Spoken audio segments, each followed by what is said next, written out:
Bonjour tout le monde, on se retrouve pour la suite des tutos Python. Aujourd'hui, on va voir les listes en intention. Donc, à savoir, pour la petite précision, que ça s'applique également aux dictionnaires et aux ensembles. Donc, l'intention, en Python, vous pouvez l'utiliser pour trois types, la liste, le dictionnaire et l'ensemble. Voilà. On va le voir uniquement pour la liste dans cette vidéo, mais le principe est exactement le même. Si vous comprenez comment ça fonctionne pour les listes, vous comprendrez comment ça fonctionne pour les autres types.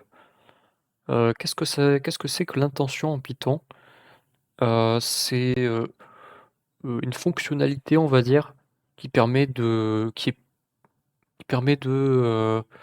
comment dire? Une technique de construction qui permet de remplir une liste, par exemple, heu, plus rapidement, plus efficacement.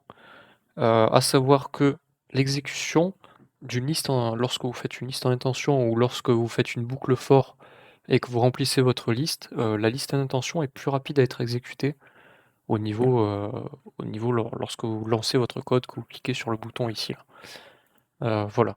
Donc je vais vous faire pour l'exemple une liste sans intention, donc liste égale hop, hop,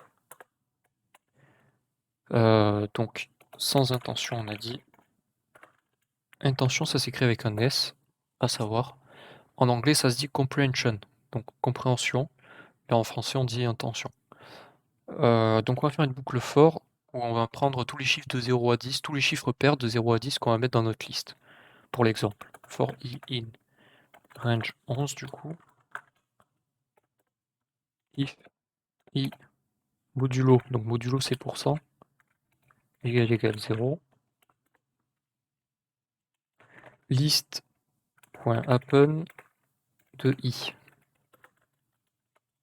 print list. Hop, si on exécute, vous voyez on obtient bien 0, 2, 4, 6, 8, 10.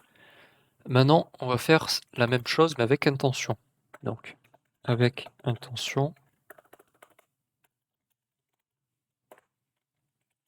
on va créer liste 2 égale entre crochets, et donc là on va mettre notre intention. Donc ça va être quelque chose comme i for i in range de 11 if i modulo 2 égale 0. Donc vous voyez en fait c'est une façon de faire plus compacte.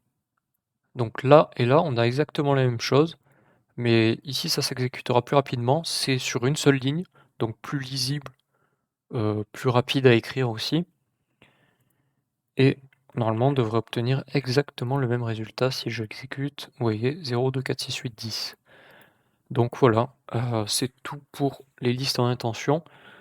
Comme je vous l'ai dit, ça s'applique également pour les dictionnaires et les ensembles. C'est tout pour cette vidéo. Sur ce, à plus, ciao.